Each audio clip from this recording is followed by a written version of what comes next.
The Viridians had studied Earth from afar for decades.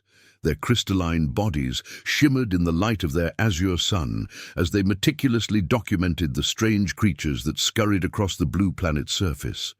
These humans, as they called themselves, appeared to be carbon-based organisms, fragile, water-dependent, and hopelessly reliant on oxygen. How limiting, the Viridians thought. Commander Lysithea Keldros stood on the bridge of the ISV Prometheus, Earth's first interstellar vessel capable of reaching the Viridi system. At 42, with heterochromatic eyes, one amber, one steel, grey, and platinum hair cropped close to her scalp, she cut an imposing figure.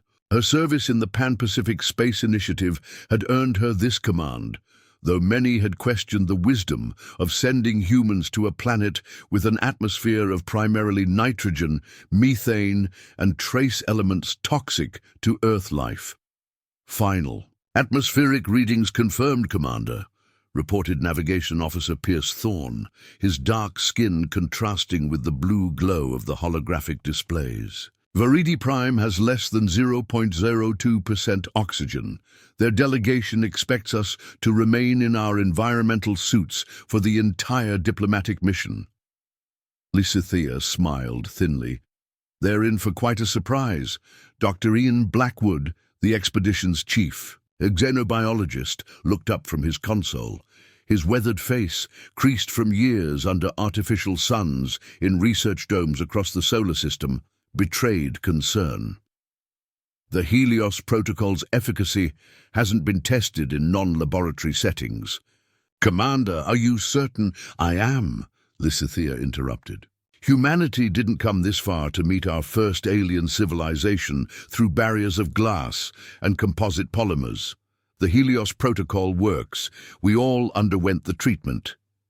The Helios Protocol, named after the sun god of ancient Earth, represented the culmination of 100 years of genetic engineering.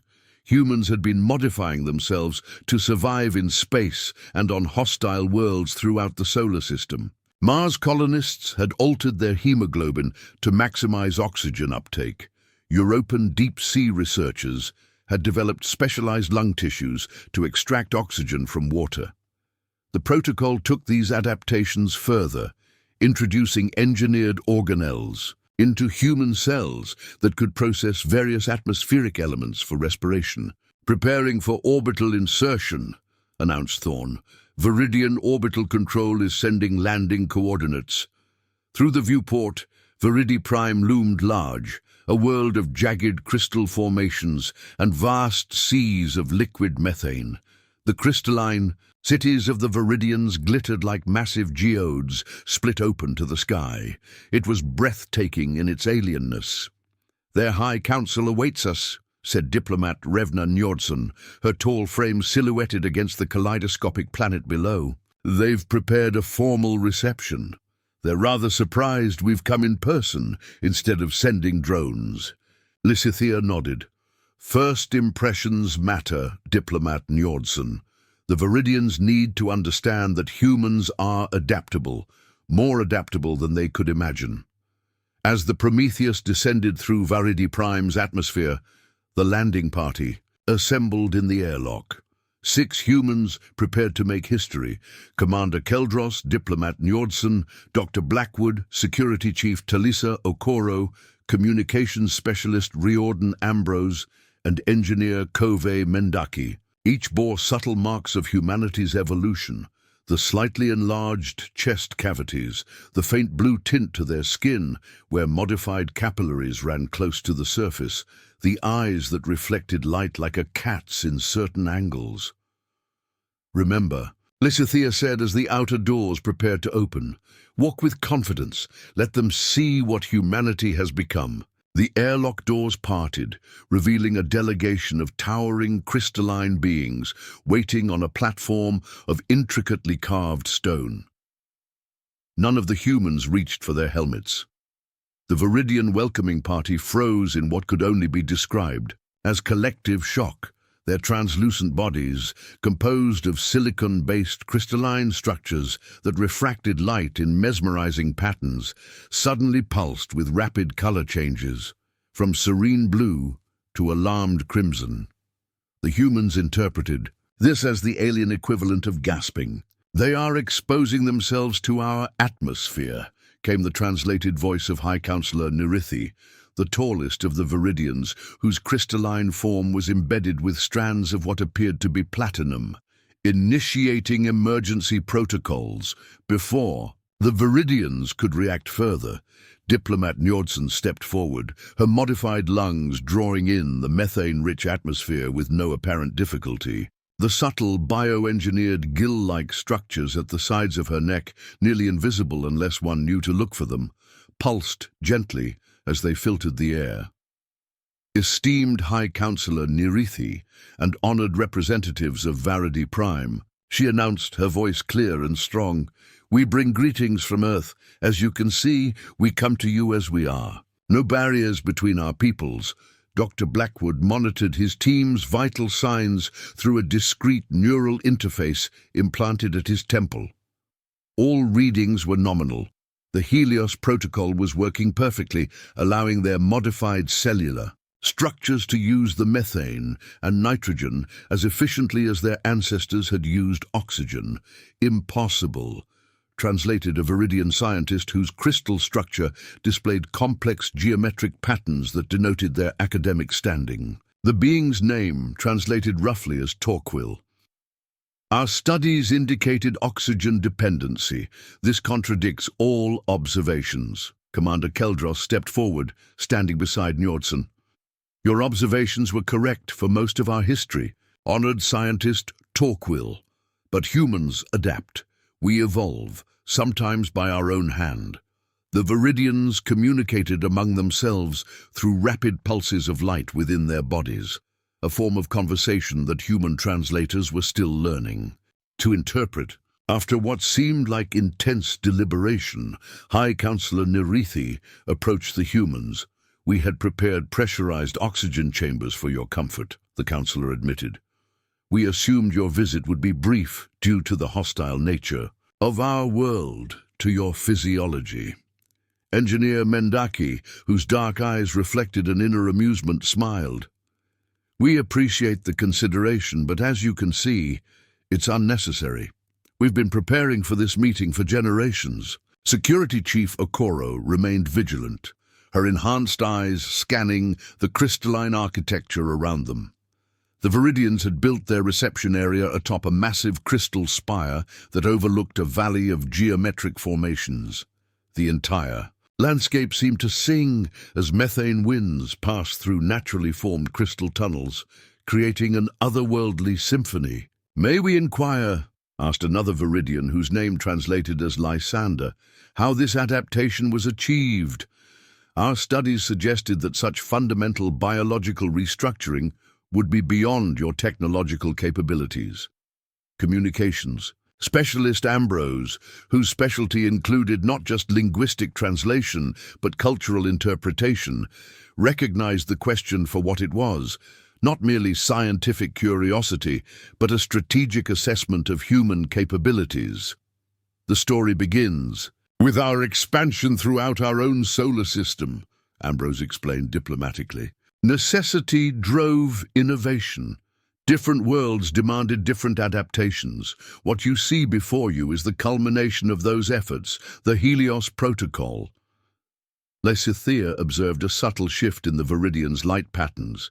Were they impressed? Concerned? It was hard to tell, but one thing was certain: they were reassessing their understanding of humanity.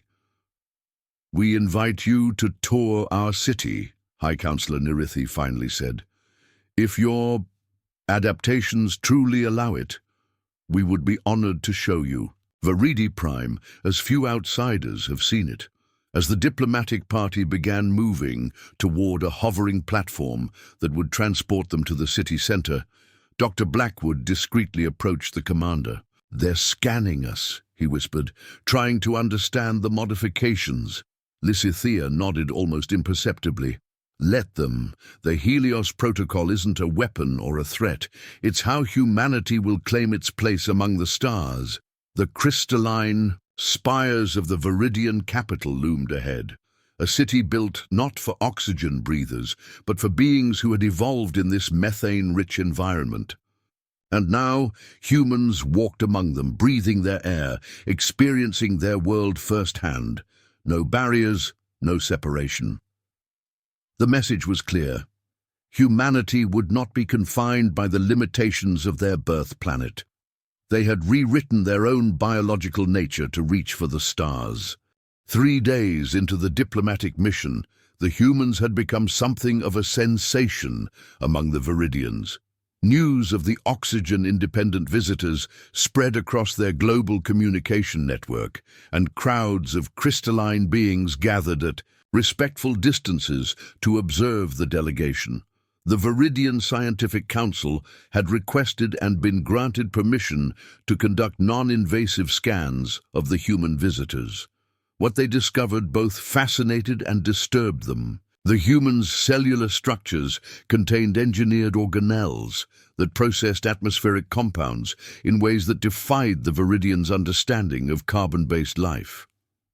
These modifications go beyond simple respiration adaptation, Torquil explained to the gathered scientific council. The Viridian's body pulsed with scholarly excitement, fractal patterns of light cascading through their crystalline form. They've fundamentally altered their mitochondrial functions. They can derive energy from multiple atmospheric sources. It's elegant. On the 4th day, the Viridians proposed an expedition that would truly test the limits of human adaptation, a journey to the abyssal depths, a methane sea where pressure reached crushing levels and temperatures dropped to near absolute zero. We believe you would find the bioluminescent crystal formations meaningful, High Counselor Nirithi explained, but no off-worlder has ever visited the depths. The conditions are extreme. Commander Keldros consulted briefly with Dr. Blackwood before accepting the challenge. The Helios Protocol includes pressure adaptations originally designed for our ocean researchers. We should be able to withstand the conditions with minimal supplementary equipment. The next morning, a Viridian submersible vessel carried Lysithea, Dr. Blackwood, and Engineer Mendaki, alongside 3 Viridian scientists, into the methane sea. As they descended, the light from Viridi Prime's azure sun gradually faded, replaced by an eerie glow emanating from the vessel itself. The pressure outside is now equivalent to 3 Earth kilometers of ocean depth, reported Mendaki, monitoring their equipment. His ebony fingers danced across holographic displays as he checked their vital signs. Our cellular reinforcement is holding steady. At 500 meters, they encountered the first crystal formations, enormous structures that resembled Earth's coral reefs, but composed entirely of naturally forming crystals. These formations pulsed with internal light, creating a spectacle of color that reflected through the methane sea. These are the ancestor groves, explained Lysander, one of the Viridian scientists. Our species began here, in these depths, before evolving to survive on the surface. These formations are semi-sentient, a primitive relative of modern Viridians. Dr. Blackwood's scientific curiosity overwhelmed his caution. Semi-sentient crystals? How do they communicate? Through resonance, answered Lysander. Watch. The Viridian extended a crystalline appendage that vibrated at specific frequencies. In response, the surrounding formations pulsed with synchronized light patterns. "They're speaking," whispered Blackwood in awe. Lysithea studied the interaction with intense interest. This was why humanity had reached for the stars, not just to plant flags or claim resources, but to discover the truly alien, to expand their understanding of life itself. "Would it be possible for us to attempt communication?" she asked. The Viridians exchanged light pulses before Lysander responded. "It would be unprecedented, But if you can survive our atmosphere, perhaps you can also resonate with our ancestors. Engineer. Mendaki produced a small device. This was designed to mimic Viridian communication patterns based on our observations. It might work. When activated, the device emitted vibrations that rippled through the methane sea. For several moments, nothing happened. Then slowly, the crystal formations around them began to pulse in new patterns, different from those they had used with the Viridians. "They're responding to you specifically," Lysander said, light patterns indicating surprise. "They recognize you as different." Dr. Blackwood's enhanced eyes widened. "Are they curious about us?" "More than curious," another Viridian scientist interjected. "They're trying to understand how carbon-based life could exist here. It contradicts their primitive awareness of the universe." As the submersible descended deeper, the crystal formations grew more complex, their patterns more intricate. At 1,000 meters, they encountered a vast crystal structure that dwarfed all others, a cathedral-like formation that pulsed with such complex light patterns that even the Viridians fell silent in apparent reverence. "The heart of ancestors," whispered Lysander, "the oldest living crystal consciousness on Viridi Prime. It has existed for millions of cycles." The ancient crystal entity seemed to reach toward their vessel with tendrils of light. The humans felt a strange resonance within their modified bodies. Not communication exactly, but a sensation of being acknowledged by something profoundly alien, yet undeniably alive. "It recognizes the artificial nature of your adaptations," Lysander translated. "It approves. It says your species shapes itself like the universe shapes stars." Lysithea, Blackwood, and Mendaki exchanged glances. In this moment, kilometers deep in an alien methane sea, humanity had received perhaps the highest compliment possible from a being that had witnessed the evolution of an entire world. "Tell it," Lysithea said quietly, "that we have much to learn from those who came before us." 2 weeks into the diplomatic mission, the unexpected happened. A massive electromagnetic storm swept across Viridi Prime's northern hemisphere, disrupting communications and transport systems. The human delegation had been touring a crystal engineering facility in the remote highlands when the storm hit, trapping them and a group of Viridian scientists in a research outpost. "The storm's magnetic interference is affecting our equipment," Engineer Mendaki reported grimly. He had been attempting to establish contact with the Prometheus in orbit. "The Viridians say these storms can last for days." Worse news came when Dr. Blackwood's medical scans revealed a concerning development. "Our cellular modifications are experiencing accelerated degradation," he announced to the human team in private. "The storm's electromagnetic properties are somehow disrupting the stability of the Helios Protocol."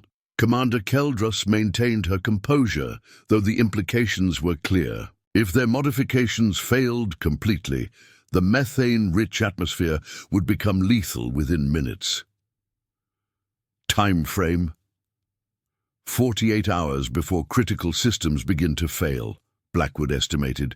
"We need to either return to the Prometheus or find a way to stabilize the protocol." Lysithea made a decision.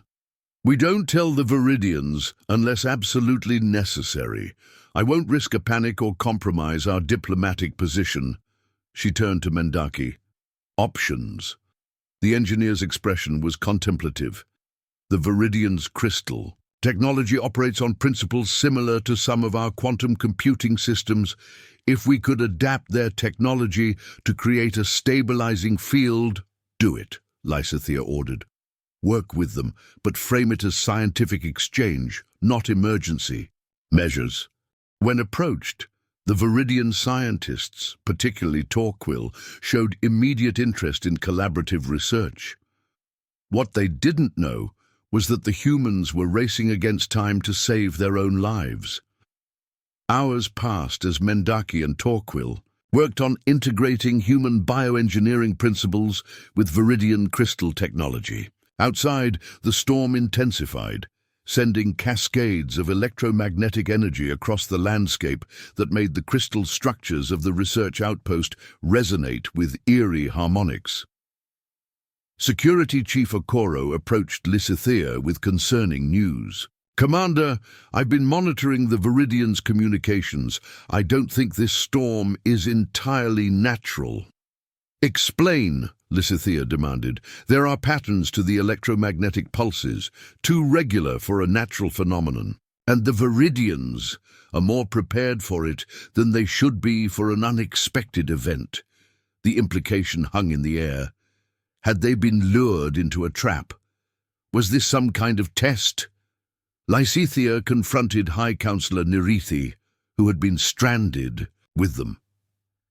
"This storm has artificial components. We need to know what's happening."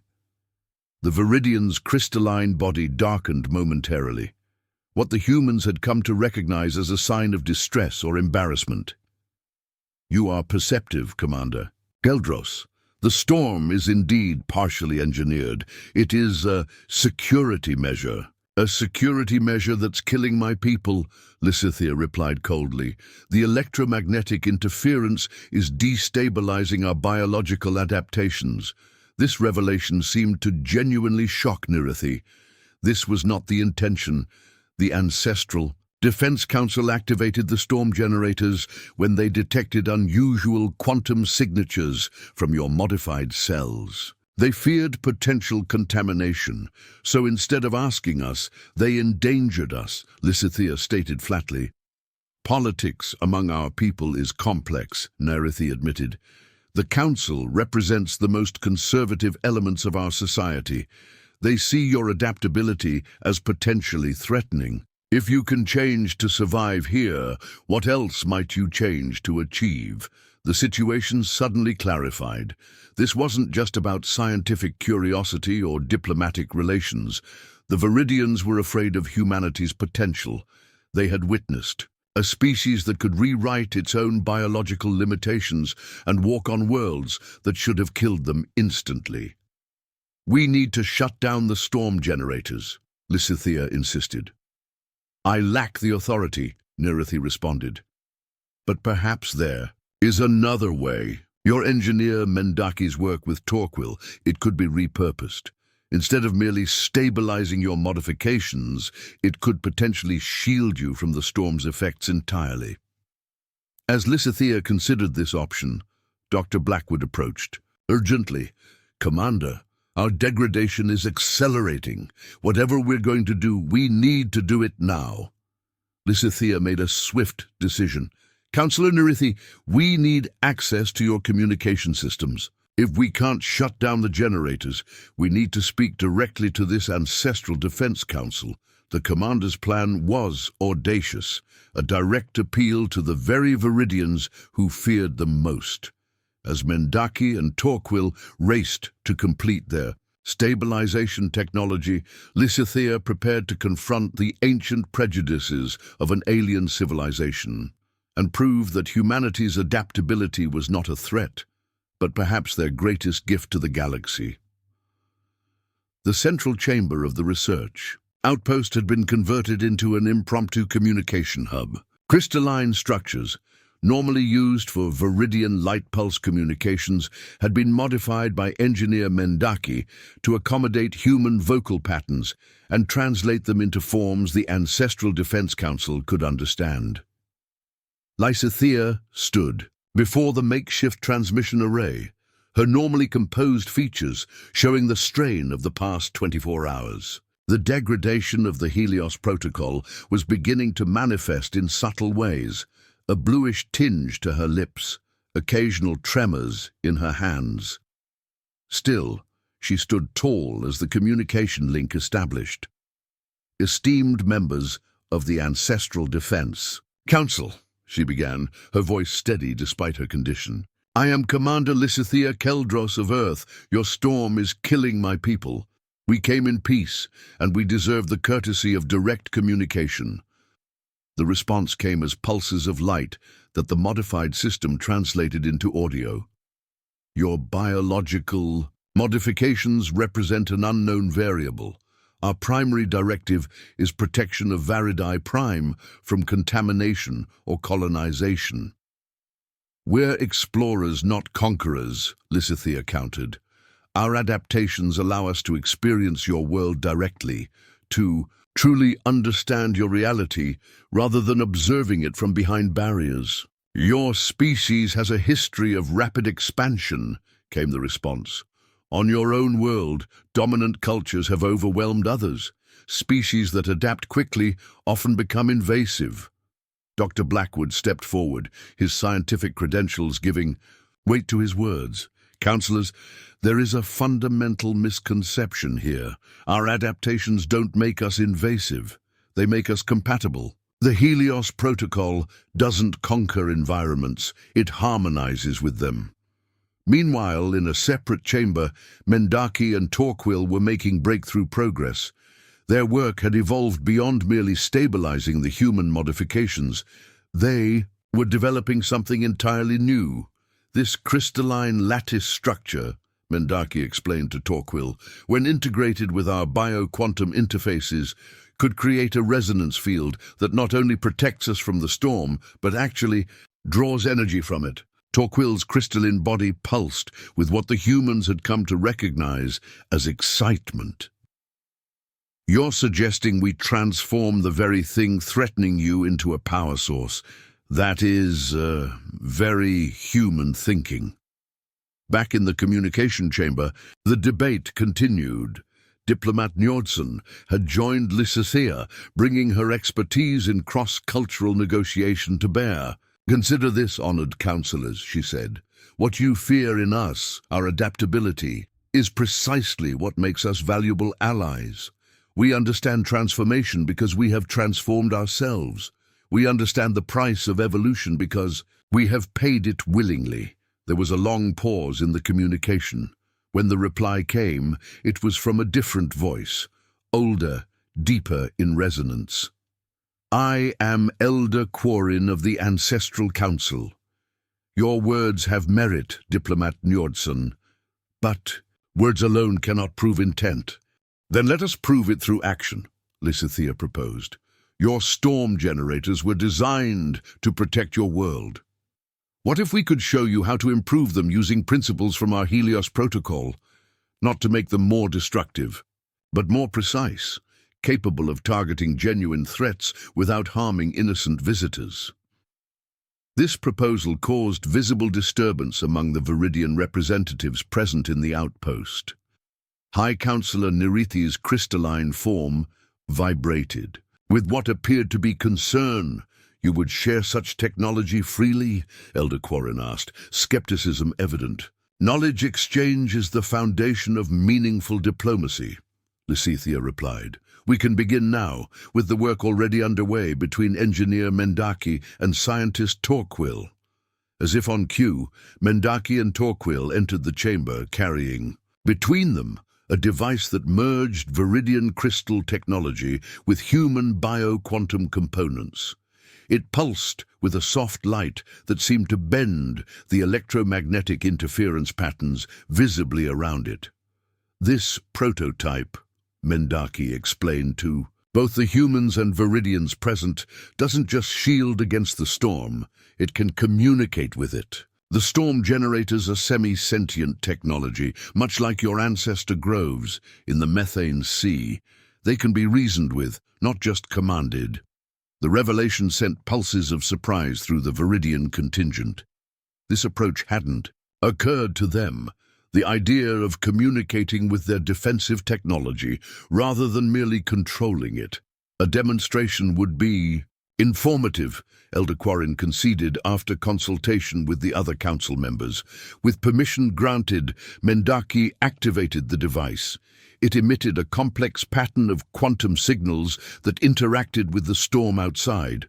Gradually, the electromagnetic chaos around the research outpost began to organize itself, creating a stable bubble of calm while the storm continued to rage further away. We're not stopping your defensive system, Lysithea explained.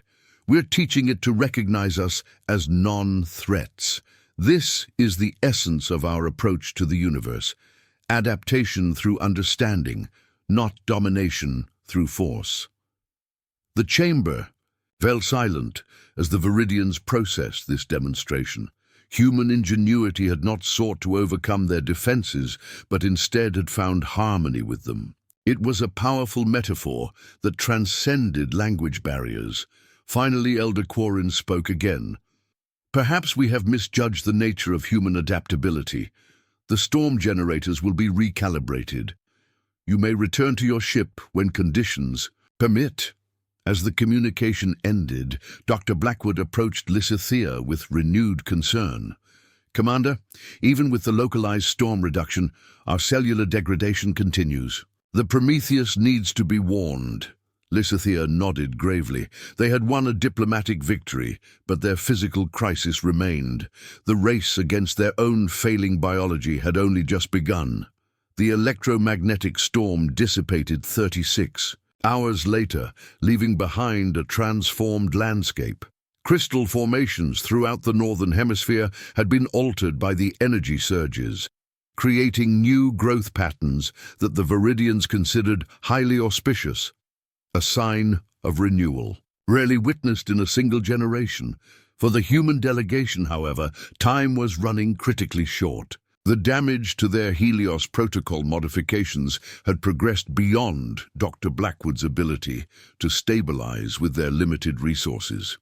Communications with the Prometheus had been restored, but the ship reported that landing in the still unstable atmospheric conditions would be impossible for at least another 12 hours. We have perhaps half that time before complete respiratory failure, Dr. Blackwood informed Commander Keldros privately as they gathered in the outpost's medical chamber. His own condition had deteriorated significantly. His skin had a grayish pallor, and his breathing came in labored gasps. The temporary stabilization field Mendaki created is losing effectiveness as our cellular structure continues to break down. Lysithea surveyed her team, all showing signs of the Helios protocol's degradation.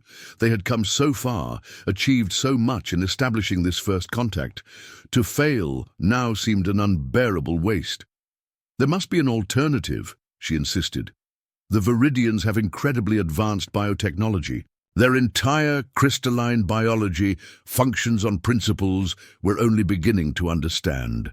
High Counselor Nerithi, who had been maintaining a respectful distance during this human conference, stepped forward. Commander Keldros, our scientists have been analyzing your condition. We believe we may offer a solution, though it is unprecedented. Lysithea straightened, ignoring the pain that lanced through her chest with each breath. We're listening, Counselor. The resonance technology that engineer Mendaki developed with Torquil could be modified further, not merely to shield your biology from outside influence, but to fundamentally stabilize it through quantum entanglement with our crystalline structures. Dr. Blackwood's eyes widened. You're suggesting a form of biological quantum pairing between our species? Yes, Nerithi confirmed, a partial merging of our biological principles, not a replacement of your carbon-based structures, but a crystalline framework that would support them, similar to how your Earth corals contain both animal and mineral components. The implications were staggering. This would go beyond temporary adaptation. It would represent an evolutionary leap, humans becoming partially crystalline. At the cellular level, what would be the long-term effects? Lysithea asked. Unknown, admitted Nerithi, but our projections suggest the crystalline framework would eventually integrate fully with your biology, potentially extending your lifespans and enhancing certain sensory capabilities. You would remain fundamentally human, but augmented. Security. Chief Okoro voiced concern. This sounds dangerously close to assimilation. Not assimilation, countered Torquil, who had joined the discussion. Symbiosis. Your Helios protocol already demonstrated your species' willingness to transcend biological Limitations. This would be another step on that path, one taken together. Lysithea called for a private human conference. Once the Viridians had withdrawn, heated debate erupted among the delegation. This goes beyond our mission parameters, argued diplomat Njordsen. We came to establish diplomatic relations, not to become test subjects for xenobiological integration. We may not have a choice, countered Engineer Mendaki. It's this or death. Dr. Blackwood, despite his weakened state, offered his scientific assessment. The principle is sound. Their crystalline biology has quantum properties that could theoretically stabilize our modified cells, but the unknown factors are significant. Lysithea listened to each perspective before making her decision. I won't order anyone to undergo this procedure. It must be voluntary, but I will be the first to attempt it. In the end, all 6 members of the human delegation chose to proceed. They understood the historic significance of their decision. If successful, they would become the first humans to incorporate alien biology, not through invasion or accident, but through mutual consent and cooperation. The procedure took place in the outpost's primary research chamber, Viridian Crystal. Technology, guided by the principles Mendaki and Torquil had developed, created quantum bridges between human and Viridian cellular structures. The process was painful, human nerve endings screaming in protest as crystalline lattices formed. Within and around existing cells, Lysithea was indeed the first.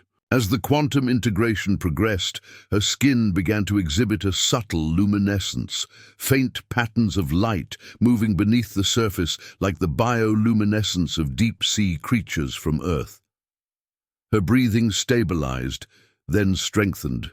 When she opened her eyes, they reflected light in new ways, catching and refracting it as if tiny crystals had formed within the iris. "How do you feel?" asked High Counselor Nirithi. Lysithea took a deep breath of the methane-rich atmosphere. Not just processing it for survival now, but truly feeling it, experiencing it in ways impossible before. I feel connected. I can sense the crystal formations outside this facility. I can feel the resonance patterns of your communication. One by one, the other humans underwent the same transformation. Each experienced it slightly differently, their unique genetic structures creating variations in how the crystalline framework integrated. Mendaki developed an intuitive understanding of Viridian technology that bordered on technological telepathy. Dr. Blackwood found he could directly perceive biochemical processes. Communications specialist Ambrose discovered he could hear the light pulse language of the Viridians without translation. When the Prometheus finally established orbit and contact, Captain Thorne was stunned by the visual feed showing his transformed colleagues. "Commander Keldros, what have you become?" Lysithea smiled, the expression highlighted by the subtle luminescence of her skin. "We have become the bridge, Captain. Not just visitors to this world, but now partially of it. The first, true human-alien hybrids, by choice, not chance.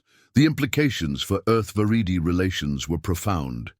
The 6 transformed humans would serve as living ambassadors between the worlds, able to move freely in both environments, understanding both perspectives in ways no purely human or purely Viridian could. The Ancestral Defense Council wishes to meet with you, Nirithi informed them. Your transformation has changed many minds about humanity's place in the galaxy. As the human Viridian hybrids prepared for this historic meeting, Lysithea looked out over the crystalline landscape of Varidi Prime. The world that should have killed them had instead become part of them. Humanity had not merely adapted to survive. Here, they had evolved to belong. They thought humans needed oxygen, she said softly, her voice carrying harmonics that resonated with the crystal structures around them. But what we really needed was to transcend our limitations. not alone, but together with those we meet among the stars. Behind her, the Prometheus maintained orbit, a symbol of where they had come from. Before her stretched the crystal cities of the Viridians, representing a future of possibilities no human had imagined before. And within her, within all 6 of the transformed humans, existed the proof that the greatest strength of humanity was not conquest or dominance, but the willingness to change, to connect, to become something new. The universe would never be the same, neither would humanity. And that was precisely the point.